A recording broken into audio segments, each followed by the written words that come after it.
Jeigu mes imsime ir pakeisime žodį iš laukinė moteris į laukinį vyrą visame tekste, ar mes kažką prarasime iš to? Nes, kaip ir teisingai sakote, visos kūrybinės kančios, visas poreikis grįžti namo, kaip sako, atsipalaiduoti. Gerai, galbūt dvasinio vaiko gimdymas ir dvasinio vaiko buvimas nėščiu juo, gal šiek tiek sunkiau vyrams yra bent jau semantiškai susitapatinti, bet visa kita yra tartum visiems mums. Tad klausimas būtų, ar neatrodo, kad šita knyga iš principo yra subalansuota moterims, bet tinkanti visiems. Ta knyga po 17 metų, aš galvoju, kad man padėjo. Man vis tik tai ta knyga buvo, bet aš sakau, aš tos knygos nerekomenduoju visiems, nerekomenduoju turbūt tiesiog knyga, kurią reikia pabandyti. Ir jeigu jinai tau netinka, nesikankink.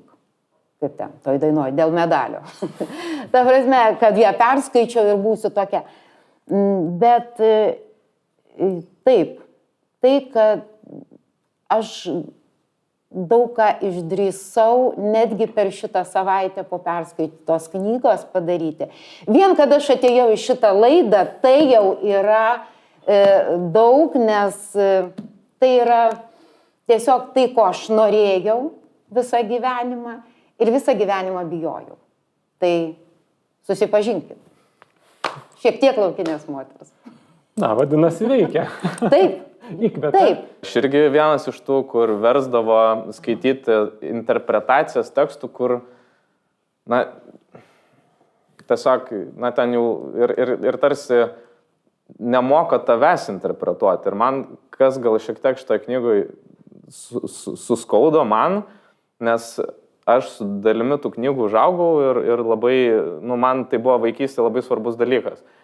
Ir aš turėjau savo interpretacijas ir aš vis tiek lieku prie jų ir aš suprantu, kad čia yra autorės nuomonė, bet va tas man patinka, kad šita knyga, kuri man va tokia buvo, bet jinai man vis tiek emocijas sukelia ir man įdomu apie ją šnekėti. Tai va.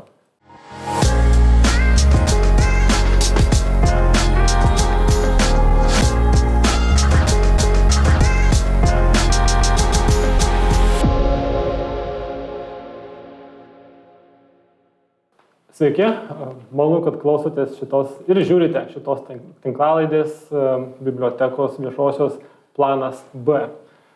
Šiandien su jumis Vytauto Didžiojo universiteto Azijos studijų centro vyriausias specialistas Arvydas Kumpis, tai aš, kalbins tikrai smagius ir įdomius pašnekovus. Turime sėdinti dešiniau rašytoją Mantvydą Leknicką. Sveiki. Ir bibliotekos skaitytoją Giedrę Mozūraitienę. Sveiki.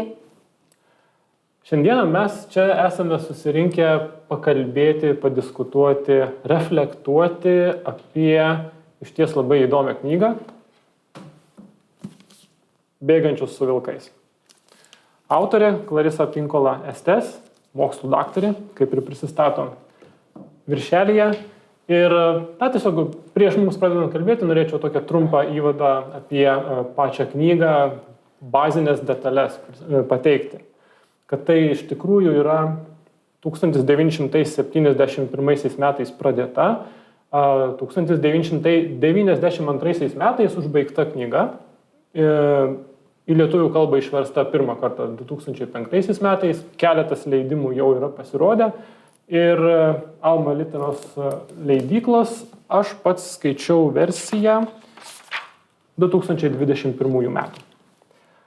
Knyga yra iš tikrųjų nemaža, tai yra 16 skyrių, puslapių teksto 600 praktiškai, 596, bet pridėkime dar priedus ir pasiaiškinimus, tai susidaro apie 620 ir toksai jau stambokas leidinys. Ir kiekvienas skyrius yra tarsi atskiras pasakojimas, tad tiems, kurie turbūt imsis skaityti, negalvokite tai kaip apie knygą, kaip apie vieną. Tai yra 16 atskirų, sakyčiau, apsakymų ir knygų viename. Tad įvertinkite savo galimybės perskaityti, skaityti arba įsigilinti į knygos tekstą. Ir kadangi tai yra, aišku, versta literatūra, aš sakyčiau, visai neblogų stiliumi tai yra pateikta, suprantamas, lengvai skaitosi, tačiau man kaip iš akademinės srities ateinančiam šiek tiek užkliuvo, jog daug ispaniškų žodžių, ispaniškų terminų, kurie yra nepateikti, kaip skaityti lietuviškai. Tad tiesiog primėčius tokių žodelyčių atrodytų, kad gražu, toks kaip inkliuzas, bet pridėtinės vertės mažai ką duoda, jeigu skaitytojas nežino net kaip ištarti tą žodį. Tad gali būti toksai ir šiek tiek neatitikimas tarp tikslo ir priemonių. Ir aš sakyčiau, kad tai yra knyga kažkas tarp monografijos, nes tai tikrai yra nemažas dėmuo mokslinio teksto, mokslinių pastebėjimų ir populiariosios literatūros. Tad tiems, kuriem galbūt irgi imponuoja pavadinimas, sužinosim, kaip mūsų skaitytojams irgi, ar pavyko susijęti pavadinimą kartu su tekstu. Vis dėlto, man ko norėjusi dar, kaip grįžtam prie to paties iš akademinės pusės ateinančiam, šiek tiek daugiau nuorodų į naudojamus autorius, nes autorė tikrai jų referuoja, nurodo tekste, tačiau iš kur jie paimti, iš kurių knygų, kurių leidimų. Taip ir lieka neaišku. Taip, bibliografiją turime gale, tikrai stamboką, kaip sako pradžiamokslis laukiniai moteriai, jeigu nori pasidomėti. Tikrai džiugu, kad ten turime ir lietuviškų pavardžių. Marija Gimbutienė ir skaitant pirmosius jau iš principo puslapius, mes matome lietuviškosios Marijos Gimbutienės indėlį apie senąją Europą, apie deivę, matriarchatą prieš patriarchatą ir kaip viskas buvo gerai tais senais laikais, kai moterys valdė pasaulį. Tai tiek trumpai. Tokia mano refleksija, kaip ir pusiau mokslinė, pusiau, sakyčiau, tokia formalizuota, o dabar pereikim galbūt prie tokio laisvesnio pokalbio. Ir mano pirmas klausimas iš tikrųjų yra, gal vėlgi, laužant tas nusistovėjusias taisyklės, sakoma, nespręskime apie knygą iš viršelio. Arba iš viršelio aplanko. Nors iš principo ir viršelis ir aplankas atrodo baig taip pat tik spalva kita. Bet spręskime iš pavadinimo. Tada iš tikrųjų mes matome, čia yra nurodyta. Autorė yra mokslo daktarė, mes matome raktažodį archetipas, yra pasakos, mitai. Kaip jums manote? Kokiai visuomenės grupiai ar grupėms šita knyga yra skirta? Iš to, kaip jinai save pateikia. Iš pradžių tai galvojau, taip kaip ją pristatė, kad kaip aš ją pirkau, pas mane yra 2005 metų leidimas. Pats pirmas. Kaip pas mane pragulėjo 17 metų. Bandymų skaityti buvo ne vienas, bet nieko neišėjo. Tai va, o dabar kažkaip tai pasiėmiau aš ją ir pirmas dalykas, kurį aš pasiėmus ją padariau, pasižiūrėjau, ką tai reiškia archetipas. Vat kaip jūs sakot, mokslinis, kam jis skirtas. Bėgančios su vilkais. Aš pirmiausia, laukinė moteris. Daugelis paėmė tą knygą, laukinę moterį įsivaizduos kaip pašėlusią, patrakusią, nesutramdomą. Iš tikrųjų, laukinė moteris yra turinti integralią dvasią, vientisą dvasią ir pripažįstanti tam tikrus apribojimus. Bet visuomenė mums labai daug primeta apribojimų. Ir aš čia kalbu apie moteris, skaitytojas. Galbūt mano oponentas kalbės iš kitos pusės. Bet aš sakyčiau, kad bėgančios su vilkais, vilkai yra aplamai laukinis gyvūnas, turinti savo taisyklės, savo, kaip ir psichologija galbūt pasakyti, bet ne tai. Ir aš manyčiau, kad šita knyga turi sulaukti savo laiko ir savo skaitimo noro skaityti. Arba nesulaukti. Galbūt ne visiems. Tai va tiek norėčiau pasakyti, kad o bėgančios su vilkais, laukinė moteris, tai paaiškėjo skaitant. Aš manau, kad man paaiškėjo tai skaitant. Nenumesk nuo pirmo puslapį. Ir čia gal prie to paties, gal ne oponentas, gal kolega šiandienos pokalbio. Oi, atsiprašau. Jėzus. Tvarkoje. Nebūtinai mes oponuosim, galbūt ir Taip. pritarsim. Tai šitie bėgantys, moteris bėgantys su vilkai archetipas ir bendras pateikimas. Patraukė jūs ar išlaikė atstumą nuo knygos? Gal apskritai mano tai istorija su šita knyga paprastesnė negu Liepas mane nuo 2005 metų. Tiesiog mane pakvietė į šitą tinklalaidę ir pamačiau šitą knygą, apie kurią reikės diskutuoti, pasidalinti savo įspūdžiais. Tai tiesą pasakius, apie ją buvau nieko negirdėjęs prieš tai ir nuėjau į biblioteką, paprašiau, pažiūrėjo mane taip keistai ir padavė, gal pagalvojo, kodėl vyrui gali prireikti tokios knygos. Tai va, ir aš, kai pamačiau tą pavadinimą, tai iš tiesų ir patį viršelį, tai aš šiaip dirbu su reklama, turiu reklamos agentūrą, tai galiu pasakyti, kad puikus darbas pasitelkiant tokį clickbaitinį, nežinau, motyvą, gal net galima taip pasakyti, nes tikrai suintriguoja tiek moteris, nes moteris nori būti laisvos, bėgti. Vyras irgi arba nori medžioti vilką, arba irgi būti vilku. Tai iš tiesų tikrai patraukia. Ir kitas dar dalykas lietuviam, manyčiau, yra, jeigu kalbant jau apie tas visuomenę šiandieninę, ar jai yra aktualu, tai taip, vien todėl, kad ir šiaip mes čia šaudom vilkus, nes jie nesugebam apsitverti su aviu, bet ir kitas dalykas, tai kad mūsų pasakose vilkas yra visur neigiamas, visur ten uodega prišalus, ten vilką nušovė, nudirė kailį, ten išmesnė ir panašiai. Tai šitas aišku, kad, sakau, geras darbas ir vien dėl to buvo įdomu atsiversti tą knygą ir pažiūrėti, kas ten viduje. Aš negrožinės literatūros skaitau labai nedaug. Ir apie negrožinę literatūrą aš noriu pasakyti, kad neskaitau knygų, kurių pavadinime yra kaip. Kaip tapti turtingu, kaip tapti laimingu, kaip išlaikyti santuoką. Ta prasme, aš įsivaizduoju, kad mes gyventumėm laimingai ir turtingai, tada kiekvienam duočiau skaityti, jeigu tu esi ten ir tu būsi toks. Bet mane labiau domina, kodėl. Vat kodėl mes jaučiamės liūdni, kodėl mes jaučiamės vieniši. Ir šita knyga man padėjo atsakyti į mano per gyvenimo patirtis patirtas ir išgyventus jausmus. Kodėl, aš tada nežinojau, kodėl aš taip jaučiausi. Ir dabar galbūt būtų šiek tiek kitaip, bet šitoje knygoje ir sakoma, kad niekada nevėlu. Niekada nevėlu keistis. Insinuacijos yra būtinos ir bet kuriam amžiui, ir bet kuriam tarpsnyje. Ar tu būtum mergaitė, ar tu būtum mergina, ar tu būtum suaugęs žmogus, keistis yra būtina ir tie perėjimai ir keitimaisi turi savo sunkumų, savo problemų, bet kai tu tai pajunti viduje ir vat būtent tai, kas pas mus užkoduota, tą nori pasakyti, kad kiekvienas mes atsinešame užkoduotus genus. Tai va tiek va. Oi. Tai jeigu leisite dar truputį paplėtoti, tai taip išeina, kad jeigu būtų parašyta, kaip elgtis gyvenime moteriai, jūs būtumėte tos knygos net neskaičiusi. Žinok, turbūt bent jau, nebent būtų privertę. Ta prasme, vat, pasitaikius proga diskutuoti ar dar kažką.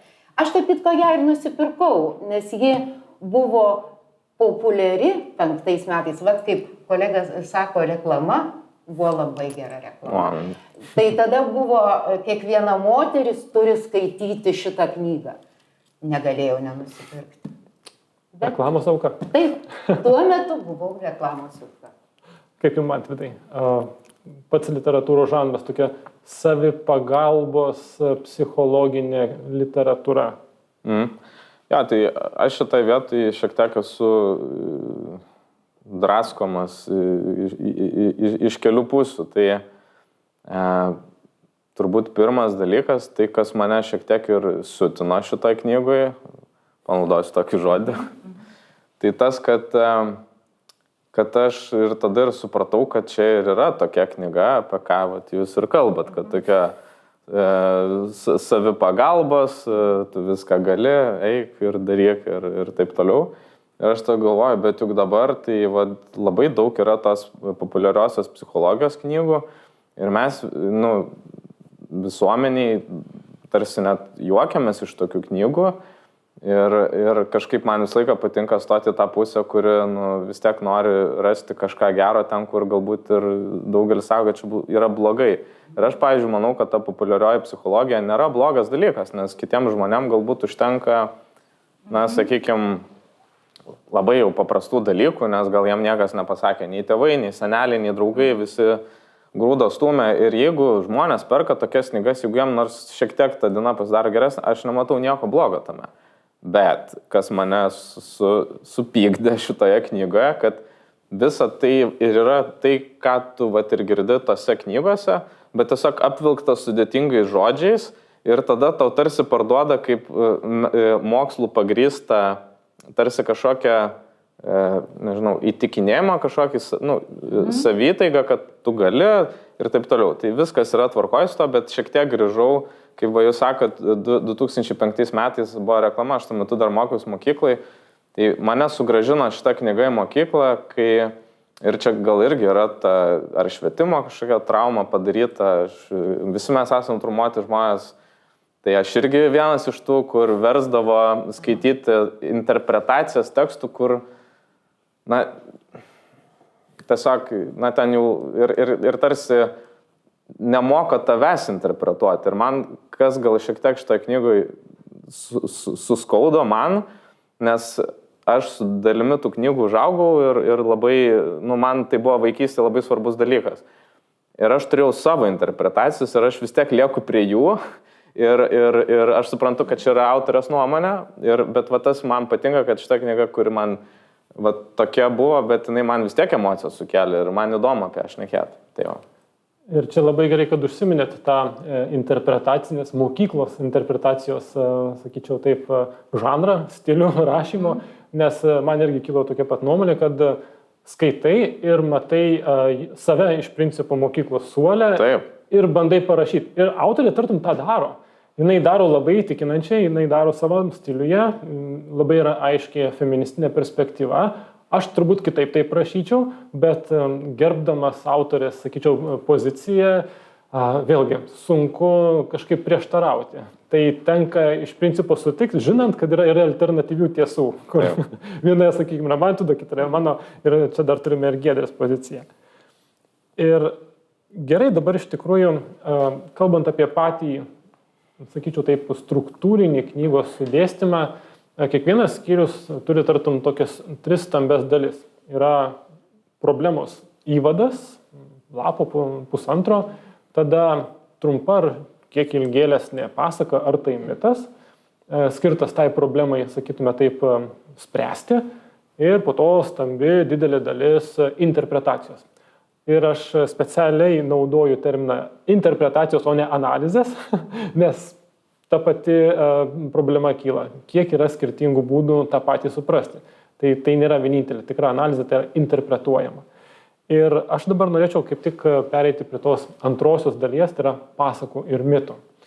Problemos įvadų yra, kaip minėjau, bent 16 ir visokiausiems asmenybės, sakyčiau taip, aspektams jie yra pristatomi. Bet pasakos. Ir pirmiausia, klausimas toks bendresnis. Jūs skaitot pasakas? Taip. Ne šitas? Iš šitų irgi skaičiau. Skaičiau ir tai kas nežino, Mėlynvaržė, bjaurusis ančiukas, ten gal legendų yra kelios, kur buvo naujos ir negirdėtos, bet mergaitė su degtukais. Nežinau, aš tai skaičiau. Aš užaugau su pasakom ir tiesą pasakius vėlgi, ką sakau, ta knyga man ką padarė, tai su manim per trumpą laiką, tai kad Aš užsisakiau Vinetu visus pirmus 3 tomus, nes vaikystės labai daug skaitęs ir susiradau, norėjau būtent seno leidimo, kur rašo pjauti, bejot. Ir užsisakiau lietuviškų knygų, kur man senelis skaitydavo. Tai noriu vėl prisiminti. Taip sakant, atgal į vaikystę. Taip. Irgi įdomus rezultatas. Iš tikrųjų, kalbant apie pasakas, bent jau man susidarė toks įspūdis, kaip jos yra pristatomos. Autorė save pozicionuoja kaip pasakų sekėja, jų saugotoja, gydytoja, sakmėmis ir pasakomis, įvairiausiais žodžiais, kurie, vėlgi grįžtant į tą pačią Lotynų Amerikos galbūt kontekstą. Ir tie terminai, kaip save įvardina, yra būtent tie ispaniški. Ir įdomesnis momentas yra tai, bent jau man, jog tos pasakos jos yra literatūrinė adaptacija pačios autorės. Jeigu jums užkliuvo ar neužkliuvo šitas pateikimas. Ir ką tai reiškia? Ir tai reiškia, kad aš skaitau tą pasaką, jos pristatymą ir man tai kaip sapno atpasakojimas gaunasi. Tokie kaip ir kontekstas būtų aiškus, bet paskui tokiais fragmentais yra pristatoma pasaka, originalioji pasaka tartum šiek tiek dekonstruojama, pridėdama labai aiškių aprašymų konkrečiose vietose, kaip būna irgi per sapną, nieko tu neatsiminė aplinkui, bet tikrai atsiminsi tą kokį akmenį ar tenais, nežinau, didelį kalną, kurio neįmanoma įlipti. O viskas kitkas kaip migla. Tai va čia autorės irgi tos pasakų perpasakojimai kaip sapnai tam tikri. Ir kas galbūt nerado manyje to sąskambio, kad vienintelė pasaka, kurią aš kaip ir atsimenu, kaip ir buvau skaitęs, tai buvo Mergaitė su degtukais, bet jūsų paminėta. Nes kitas, vėlgi, kai kurios irgi tų pačių Lotynų Amerikos ar tai afrikietiškos tradicijos, pirmą kartą galbūt ir girdėtos. Bet tos, kur mūsų tradicijoje, aš kartais net ir netradau savęs toje pasakoje arba pasakos savo atmintyje. Ar jums nekilo tokia problema? Nekilo.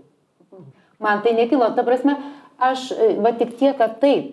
Ta pasaka man atrodė visai kitokia, kai aš ją skaičiau. Girdėjau ir apie Babą Jagą, apie Vasilisą Gražiąją, ta prasme, visai kitokia pasaka. Vasalisa. Taip, Vasalisa. Ir šitą, čia truputėlį kitokia interpretacija.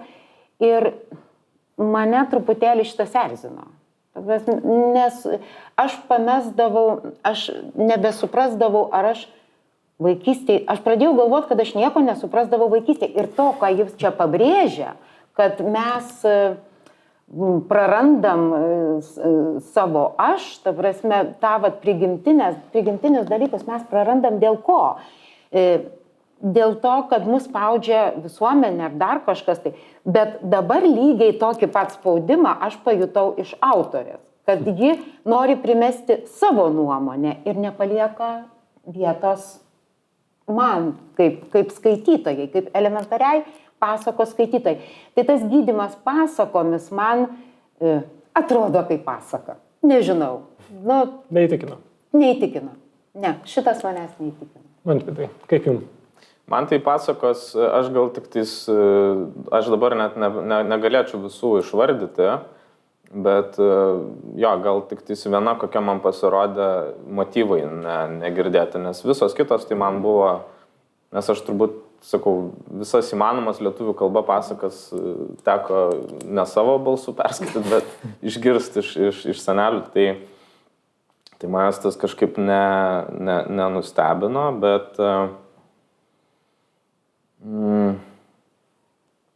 Bet turbūt kalbant apie tą, kad, ką jūs minėjot, apie tas interpretacijas, man irgi nepatiko, kad tarsi, bet iš tikrųjų man nieks netrukdo savaip interpretuoti. Jis tiesiog savas rašė, bet man daug kur atrodė toksai pritempinėjimas prie to, ką tu nori pasakyti. Ir tada, ir sakau, čia grinai yra ir kodėl, manau, yra labai gerai šitą knygą, nes, nesakau, labai daug sukelia tokių diskusijų ir daug pamąstymų ir vėl grįžta šitą mokyklą, nežinau, kas man yra šiandien, bet kalbant apie tą interpretaciją, kad mes buvom mokyti mokykloje ir kodėl rinkdavosi daugelis moksleivių, rinkdavosi interpretaciją, o ne laisvą rašymą. Todėl, kad interpretacijai yra viena tiesa, tai mes vadinam interpretaciją, bet iš tiesų tai buvo tiesiog viena tiesa, kuri, tarkim, ten mėlyna spalva reiškia, ten, nežinau, dangų, šaltį, dar kažką, ir tu parašys gaus 10. O tas, kuris rašo laisvai, tai jis gali suklysti, nes, na, gal tiesiog jo idėja, nu, tam, kuris vertina, galvos, kad čia nesąmonė. Tai iš tiesų gal tai mūsų irgi yra šiek tiek paveikta, kad mes, vat, nu bent jau aš, kad man tas interpretacijas kitų skaityti irgi tarsi yra toks, nu, noriu stumti nuo savęs ir neskau, kad mano viena yra tiesa, bet kai man bandai įtikinti, kad yra tik viena, tai kažkaip, nu, kažkur skauda ir dar tas momentas, kad taip čia yra apie moteris ir gal bus dar tas klausimas, ar čia galima, ar aktualu vyram, bet nepykit, bet šitoj knygoje, tai kiekvienoj paskui tą patį galima ir vyrai su tom pačiom problemom susiduria. Taip. Tai va šitas man irgi, nu, come on, tai juk čia ir vyram tai būna, ne tik moterim. Taip, va šitas ir kūryba, ta prasme, kūrybos procesas pats visas, kuris čia nagrinėjamas. Ir iš tikrųjų aš turiu tą klausimą pas save sąraše, vienas iš paskutiniųjų ir pat galime jokios problemos apsukti. Taip. Tokia kaip ir provokacija. Jeigu mes imsime ir pakeisime žodį iš laukinė moteris į laukinį vyrą visame tekste, ar mes kažką prarasime iš to? Nes, kaip ir teisingai sakote, visos kūrybinės kančios, visas poreikis grįžti namo, kaip sako, atsipalaiduoti. Gerai, galbūt dvasinio vaiko gimdymas ir dvasinio vaiko buvimas nėščiu juo, gal šiek tiek sunkiau vyrams yra bent jau semantiškai susitapatinti, bet visa kita yra tartum visiems mums. Tad klausimas būtų, ar neatrodo, kad šita knyga iš principo yra subalansuota moterims, bet tinkanti visiems. Taip, yra temų, kur būdingos tik moterims, taip, nu, daugumoj moterims. Daleiskime, kad apie kūno kalbą. Man labai strigo šitas ir manau, kad ta knyga aktuali ir šiuo laiku, kad tiek visuomenė, tiek aplinka moteris spaudžia į rėmus kreipti į savo išvaizdą, bet ne į savo kūną. Pasižiūrėkime, yra moterų, kurios yra žemos, storos, stambios, aukštos, bet jos traukia į save visus, tiek vyrus, tiek moteris. Kodėl? Todėl, kad jos turi savyje laisvę, dvasios laisvę išreikšti save. O dauguma visuomenės dabar, netgi šiuolaikinė psichologija nagrinėja tai, kad kreipti dėmesį į išvaizdą, kas labai sumažina kūrybą, kūrybinį potencialą. Aš manau, jeigu tu skaičiuoji, kaip tu atrodai ir savigarba nukreipta į tai, kad jeigu aš neatrodysiu taip, tai aš būsiu nieko verta, tai ar tai gerai.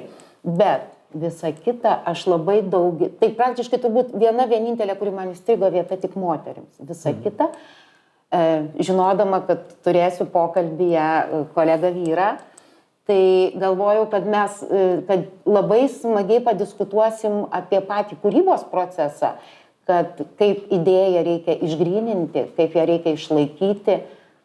Tai aš manau, kad tai aktualu visiems. Ir ta šiek tiek klaidinanti, kad ją turi perskaityti visos moterys. Ją neturi perskaityti visos moterys. Ją neturi perskaityti gal ir visi vyrai.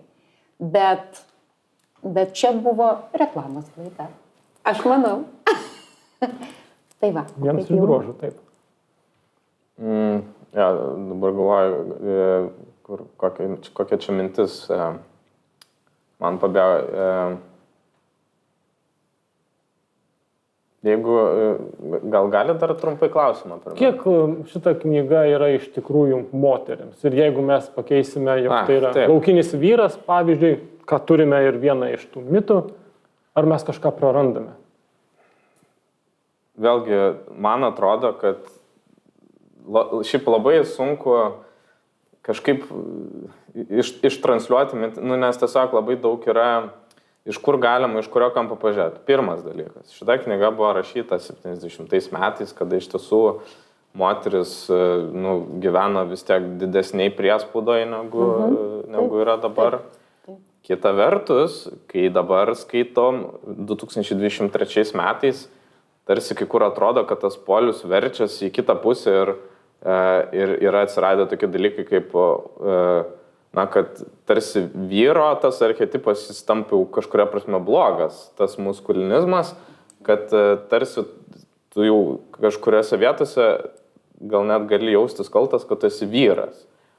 Ir man atrodo, šitoj vietoj galbūt irgi yra, šitą knygą galima būti pritaikoma ir vyram, nes vyrai irgi susiduria su tam pačią problemą. Vyrai turi atrodyti gražus, sėkmingi ir taip toliau ir panašiai.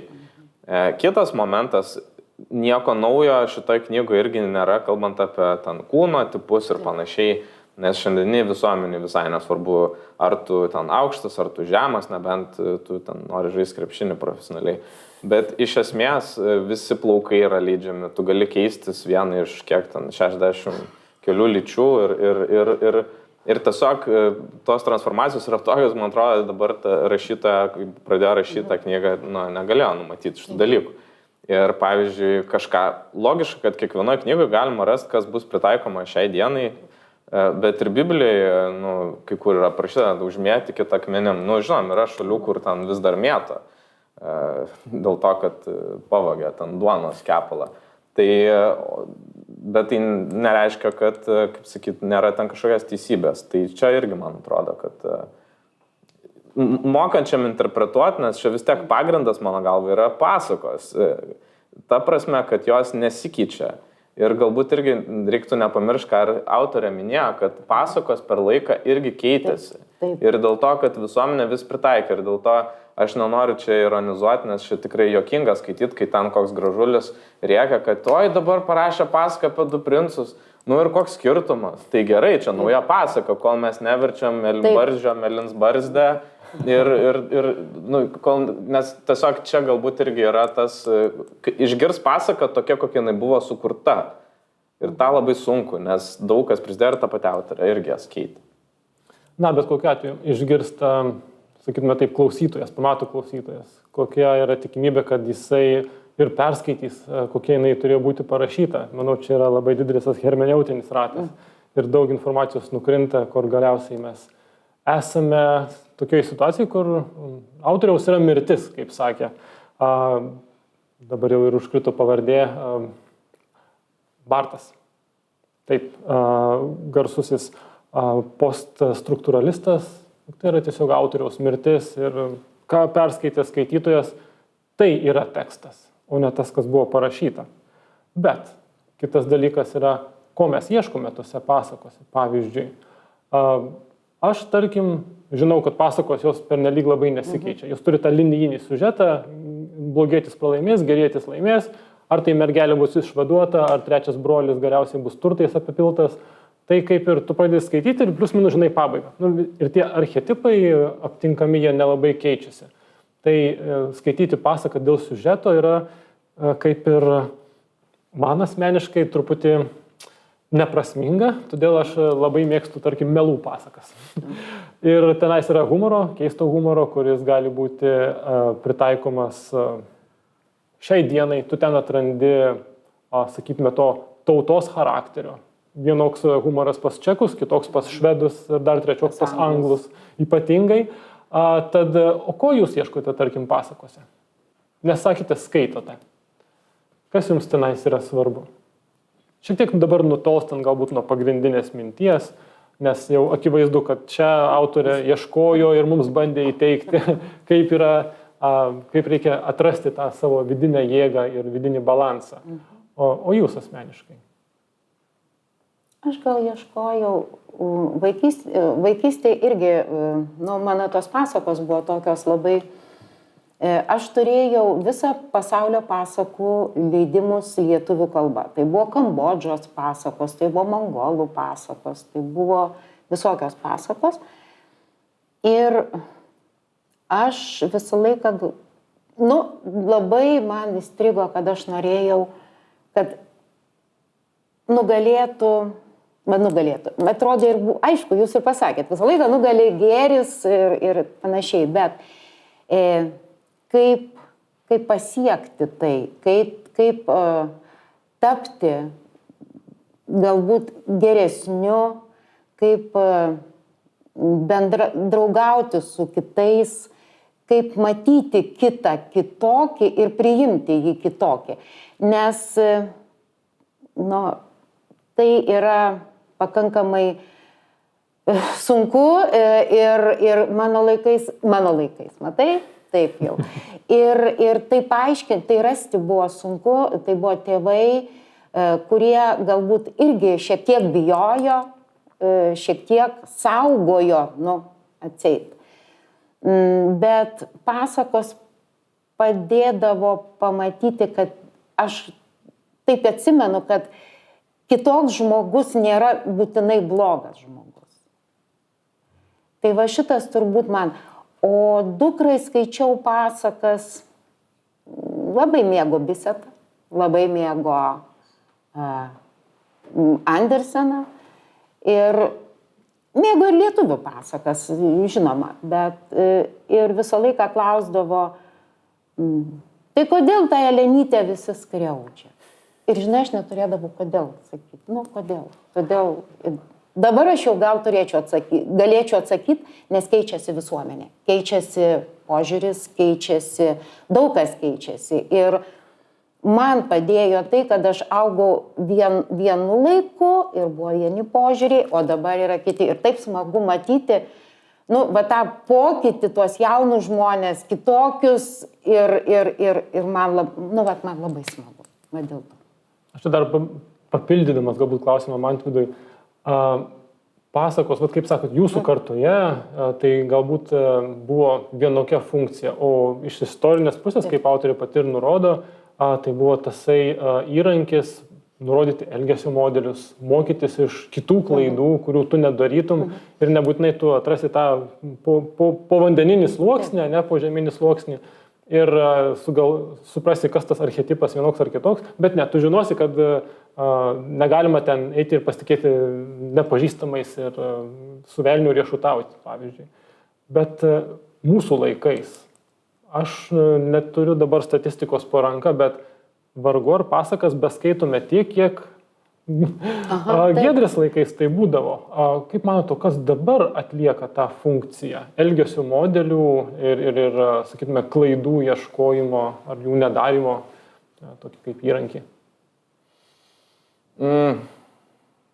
Jo, tai turbūt gal pasikeitė forma, nes jeigu pasižiūrėjus į pasakos tą patį siužetą, tai ir filmai, ir serialai, ir knygos irgi turi tos pačius siužetus. Vis tiek yra pagal kažkokius tai principus, kad yra geris, blogis, geris beveik pralaimi, po to grįžta ir nugali, nebent Titanikas. Tai, bet iš kitos pusės, tai kalbant apie tai, kas šiandien, tai aš nežinau, ar žmonės dabar neskaito tų pasakų. Negaliu atsakyti šitą klausimą ir taip teikti, kad žmonės neskaito, bet aš dar irgi grįšiu prie to, kad pasakos daug išmoko ir, pavyzdžiui, man atrodo, labai daug išmoko to, kad pasaulis yra iš esmės žiaurus ir jis toks yra. Kad tiesiog, pavyzdžiui, ėjo gaidelis ir nukirto jam galvą. Tiesiog, ir nieko ten neaiškina, tiesiog, va taip jau buvo. Ir viską, ir tu supranti, kad taip gali nutikti. Ir pavyzdžiui, kaip jūs minėt, kodėl skriaudė Elenytę, todėl, nes mokyklai ir darželį visai kažkas kažką skriaudžia. Yra Elenytė. Ir Sigutė skriaudė. Taip. Ir iš tiesų, galbūt tas vaikas gali atrasti save to Elenytė ir tikėti, kad galbūt kažkada man bus gerai, arba bus kaip tam gaideliui. Tai čia vėlgi yra tas tarsi. Čia gal yra, kur, pavyzdžiui, tėvai ne visi sugeba savo vaikam papasakot dalykų, arba, sakykime, apie intimius dalykus, tai tiesiog padeda knyga ten, kaip ten nesusilaukti vaikų anksčiau laiko, pavyzdžiui. Tai anksčiau būdu irgi, vietoj to, kad galbūt papasakotų, kad tu žiūrėk mokykloje ten duok atgal, tai perskaito pasaką, netiesiogiai. Ir tarsi palieka vaikui suprast, kaip iš tiesų reikėtų pačiam elgtis. Tai gal toksai. Galima ir taip interpretuoti iš tikrųjų, nes iš kitos pusės kartojasi tie modeliai tiek filmuose, tiek pasakose, kaip jūs sakot. Taip. Ir ar tu skaitysi pasaką ir bandysi įsivaizduoti, kad tu esi gaidelis, kuris galvos netenka, ar iš tikrųjų nueisi į kino teatrą ir pamatysi labai aiškiai, kaip visą tai atrodo. Ir tą apie intimumą aš norėčiau irgi dabar truputį paplėtoti, kad jau perinant prie to. Kai kurios temos jos ganėtinai labai intymios dvasinė prasme. Ir ten, tarkime, santykiai su šeimos nariais, su tėvais, su antrom pusėm. Įvairūs kompleksai, kurių mes turime ar kurių nenorime pripažinti. Ir štai autorė labai atvirų tekstų apie tai kalba. Suprantame, tai yra savipagalba, tai yra psichoanalizė. Bet, pavyzdžiui, man kai kurios vietos buvo net ganėtinai nejaukios. Aš kaip ir norėčiau, kad jų net nesikeltų į paviršių ir štai juodom baltų parašyta yra taip ir čia dėl to iš principo kaltas tas ir tas. Ir, nenoriu aš nieko kaltinti, bet aišku, autoriai galbūt kitaip atrodo. Ar jūs neturėjote tokių momentų, kad čia pernelyg atvirų tekstų apie tam tikras problemas kalba? Ar tai nebuvo nejauku skaityti iš principo? Net nežinau, ta prasme, nejauku. Na, ne tai, kad nejauku, bet tokia situacija, kai skaitai, galvoji, čia tikrai apie mane ir net nebesinori tos temos kalbėti, nes aš suprantu, gerai nebereikia ir vis tiek dar keli viršų ir vysto tą problemą. Taip, jo, buvo tokių momentų, buvo. Kur mačiau, bet tiesiogiai pasaką skaitydama gyvenime net nedaitų, kad gali tai būti, bet narpliojant ją, tai taip buvo ir labai į dūšią, kur aš jau supratau, kur aš dariau klaidas ir kaip, ir tada norėdavosi padėti, kaip ir auklėjimo kai kurie momentai tokie skaudus, bet gal jie reikalingi. Nu, vis tik tai. Gal aš, nežinau, bet buvo, kad galvoju, nereikia taip rašyti. Taip rašyti nereikia. Pataikė šiek tiek į skaudančią vietą. Taip.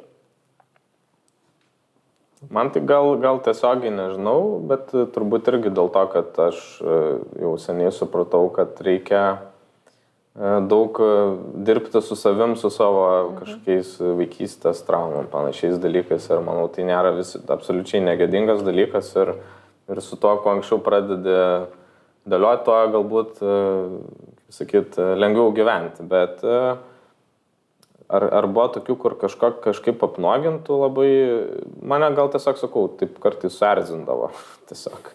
Tai, bet konkrečiai galbūt tas, bet vėl aš suprantu, kad čia rašyta, sakau, 700 metais, kai buvo galima rūkyti tiesiog maksimum. Tai nebuvo, aišku, maksimum dar tada, bet mane tas tiesiog stačiokiškumas galbūt,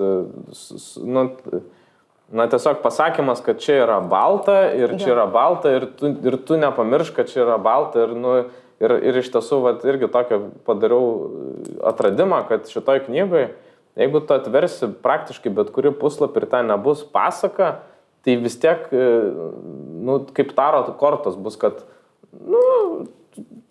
supratau apie ką čia maždaug.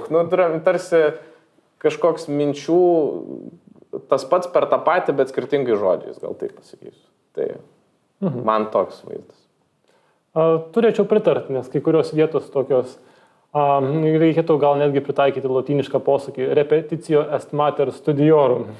Kartojimas yra visako pagrindas ir ypatingai mokslo. Tai autorė pasistengė pakartoti, kad galiausiai užvertę knygą suprastume, kurioje vietoje kas yra ir pernelyg klausimų gal ir nekiltų.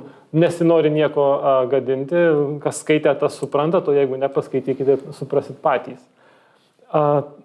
Šitoj vietoj galbūt norėtųsi pereiti jau prie paties subjekto, laukinė moteris. Mes jos pernelyg nečiupinėjom, sakykime taip. Pati autorė yra nurodžiusi, kad laukinės moters apibrėžimas yra labai platus. Iš principo, ko ne viskas, ką mes galime gamtoje sutapatinti su moterim, su gamta ir pirmykščių santykių su ją, visa tai gali pritikti laukinės moters archetipui.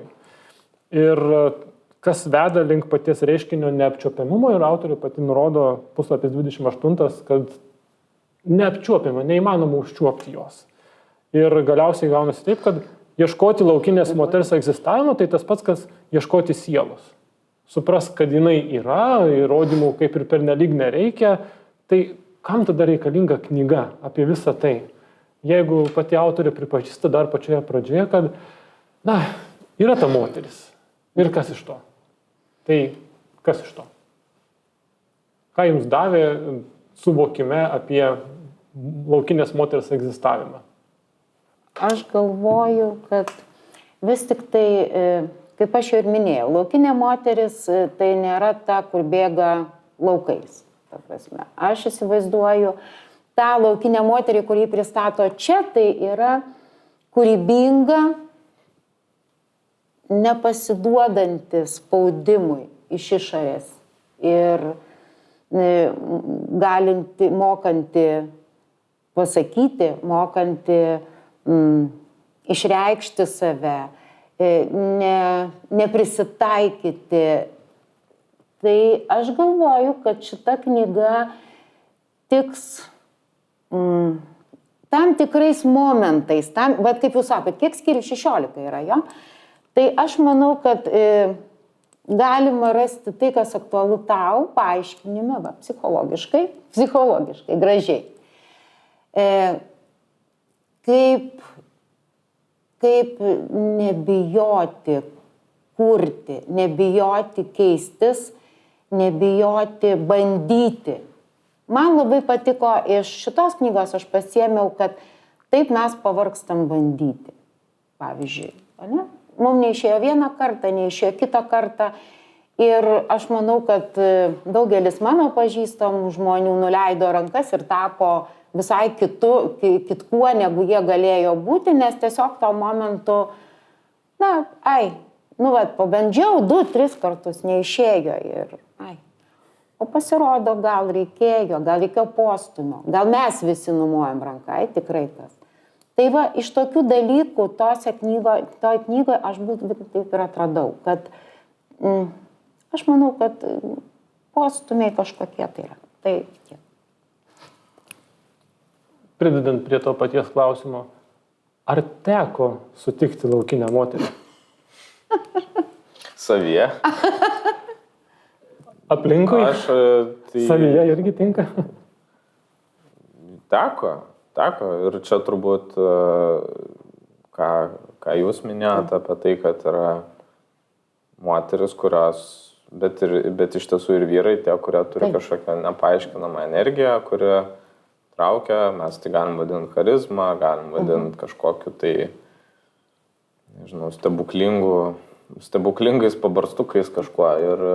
Ir manau, kad ir kiekvienas savį galim rasti, nežinau kaip kitiem, bet kartais pajauti kažkokį įkvėpimą, kad atrodo viskas gerai ir kad tu gali viską. Tai turbūt čia yra šitas dalykas, bet iš esmės tai ar tam reikia rašyti tiek daug puslapių, kitas šių klausimas. Ir dar man tokia mintis šovė čia besėdant, kad ar nebus taip, kad po daug metų viena tokia moteris sėdo ir parašė tą pačią knygą, tik paprasčiausiais žodžiais, iš to buvo padarytas filmas dar Eat, Pray, Love ir užsidirba turbūt daugiau pinigų negu šio. O kodėlgi ne? Gal taip ir gavosi? O tarkim, Giedrė, jūs ar laukinę moterį esate sutikusi? Ar net jūs savyje, ar esate užčiuopusi ją? Taip. Skaitydama tą knygą, taip. Ir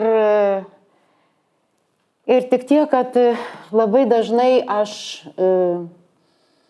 užčiaupdavau. Man neužteko ryžto, valios ir ta knyga po 17 metų, aš galvoju, kad man padėjo. Man vis tik tai ta knyga Bet aš sakau, aš tos knygos nerekomenduoju visiems, nerekomenduoju turbūt tiesiog knyga, kurią reikia pabandyti. Ir jeigu jinai tau netinka, nesikankink.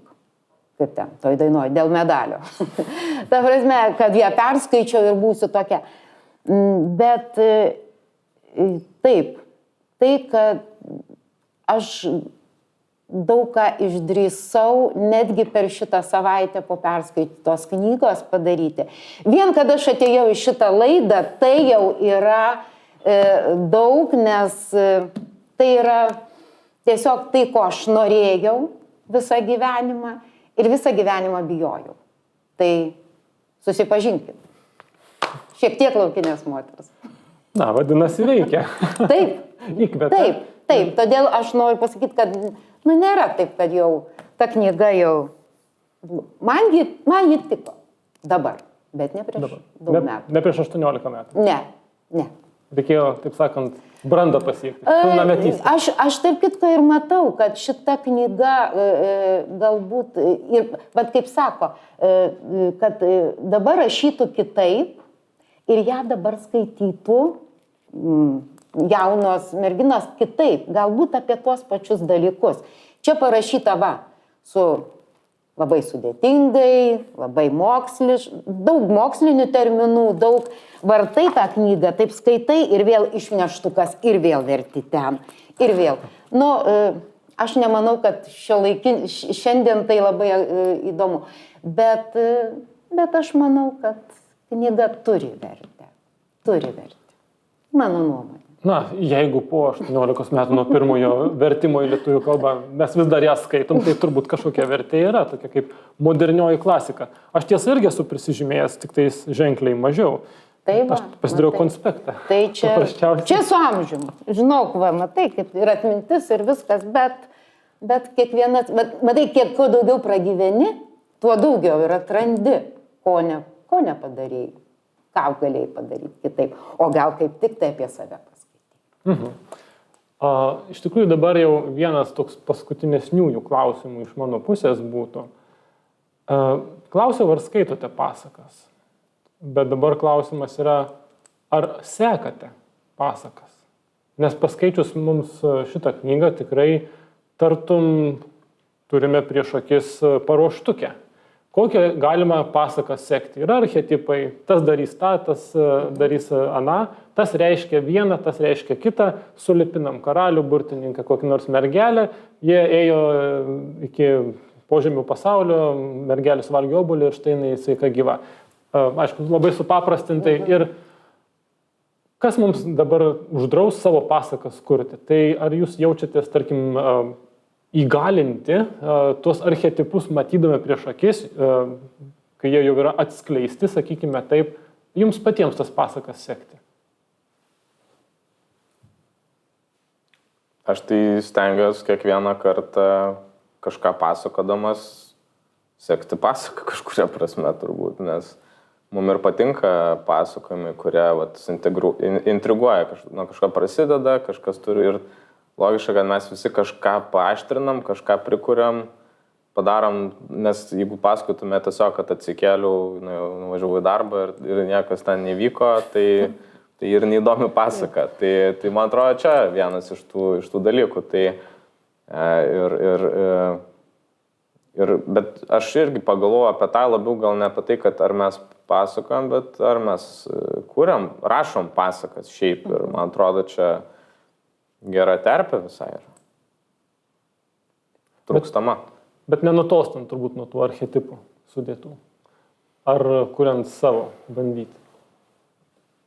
Ar mes iš vis esam įgalūs, sakykime, nuo to pabėgti ir vis tiek ateis Clarissa Pinkola STS ir sakys, va, čia šitas tik kitų pavadinimų, tas pats burtininkas. Ir jis tikrai reiškia tą patį ir jis tau turi atskleisti santykį tarp tavo dvasinio aš ir fizinio aš.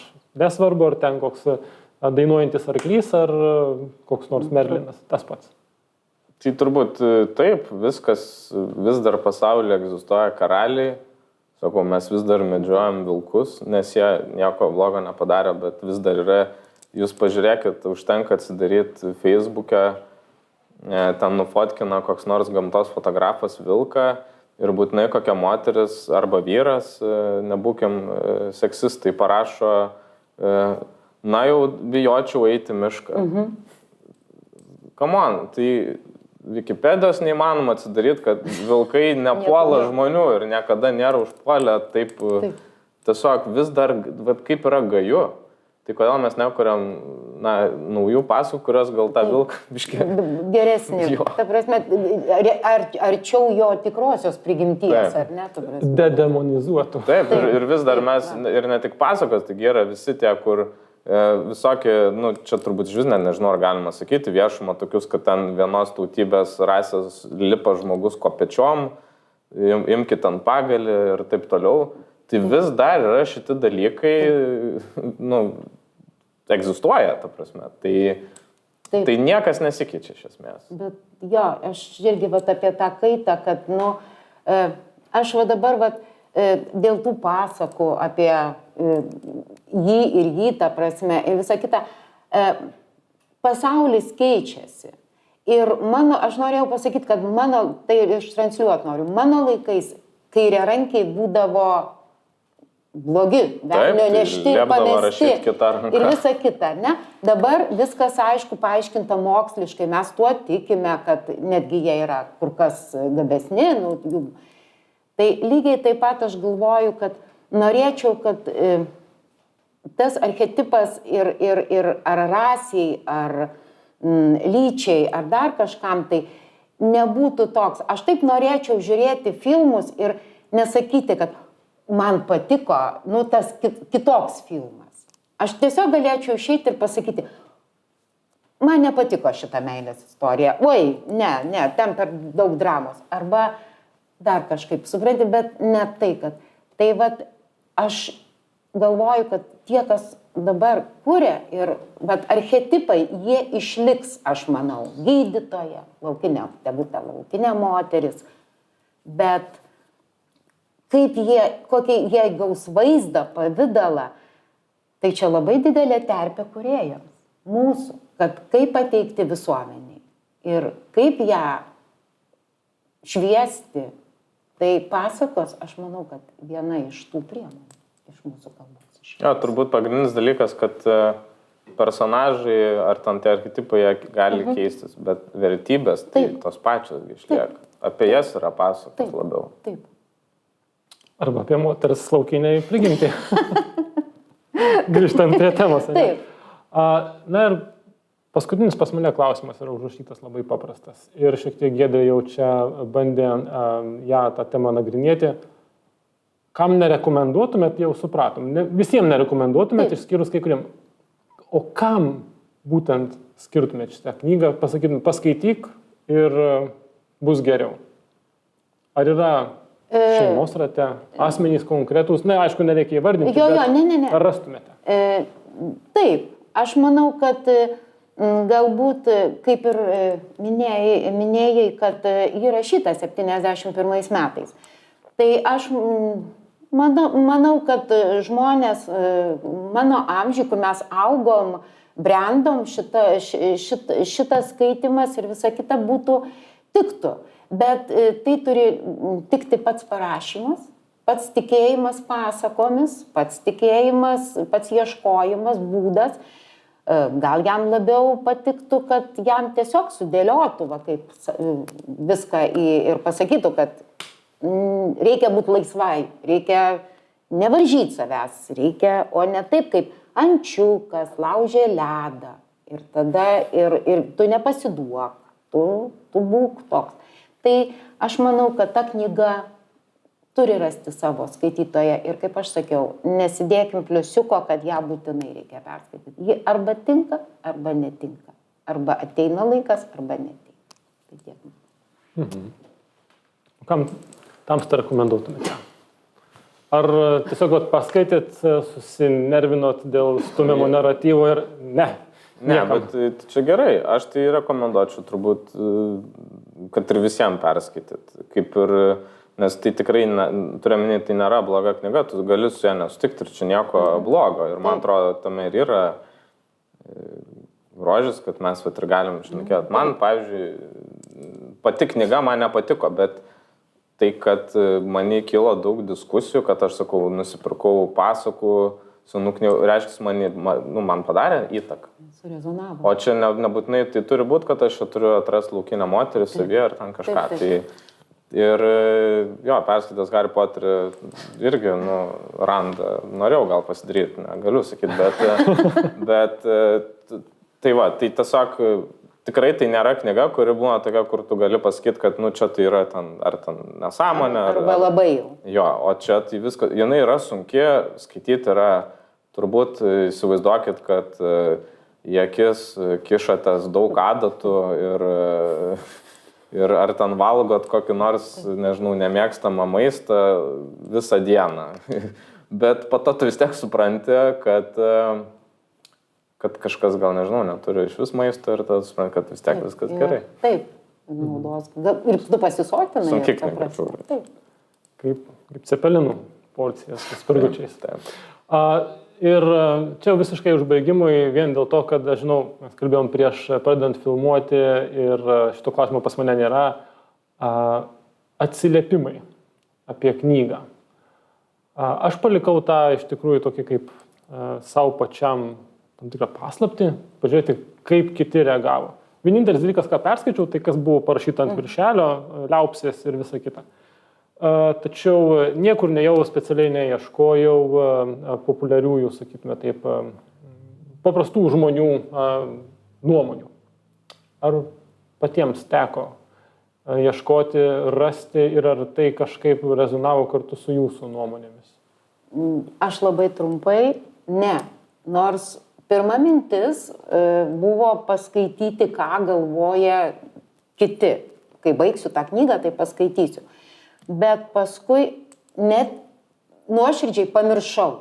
Vadinasi, ji man tiek viduje surezonavo, kad aš norėjau kalbėti tai, kaip man ta knyga atrodo, kaip aš ją išjaučiau ir jeigu skaitai, tai bus labai įdomu paklausyti, nes tikrai neskaičiau nei vieno, nors įvesk bėgančius. O dabar paskaitysit po šito? Taip. Gerai, man vidai.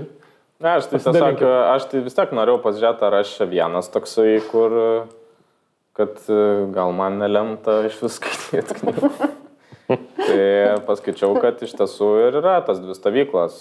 Vieni, kurie turbūt kaip čia kokio Koheno balsas, vieni dievina, kiti nekenčia. Tai čia irgi turbūt yra tas grinai dvi stovyklos. Per vidurį nėra beveik. Tai gal ir gerai, jeigu palieka ne padrungną pojūtį burnoje. Neabejingas. Visiškai abejingų knyga nepaliekanti, apibendrinant. Taip. Na, vienos nuomonės tikrai priėm, bent jau vienos. Ne, buvo ir daugiau, aišku, bendrų bruožų. Tai aš sakyčiau tiek iš mūsų pusės. Nebent kažkas dar guli labai ant širdies ir liko nepaklausta, tai dabar pasidalinkit. Ne, tai dabar, man atrodo, mes darysim tą skaitimą gyvą. Kaip Rožančiaus, ten tas paros skaitimas. Taip. Gyvas, tai gerai. Tai pradedam. Kas ką pasižymėjom, ar ne, bet tai tiek to. Tegul tai bus kiekvieno pasižymėjimas. Kitai tinklalaidai. Jo, tik kitai tinklalaidai. O šiai buvo labai fain. Labai smagu žinot. Ačiū. Labai ačiū ir skaitykit. Arba ne. Turbūt taip. Dėkoju, kad atėjot, dėkoju, kad išbuvot iki šios akimirkos klausydami, žiūrėdami. O gal ir nusijungėt garsą ir nuėjot valgyti priešpiečių, kas irgi nėra blogai, bet tikiuosi, kad kažką bendro ir jūs atradote mūsų pokalbyje ir tai nebuvo tik mūsų pačiauškėjimas tarpusavyje, bet ir šiek tiek surezonavo ir jumyse. Tad ačiū labai ir laukite kitų laidų su kitais pašnekovais. Dėkoju. Iki. Iki.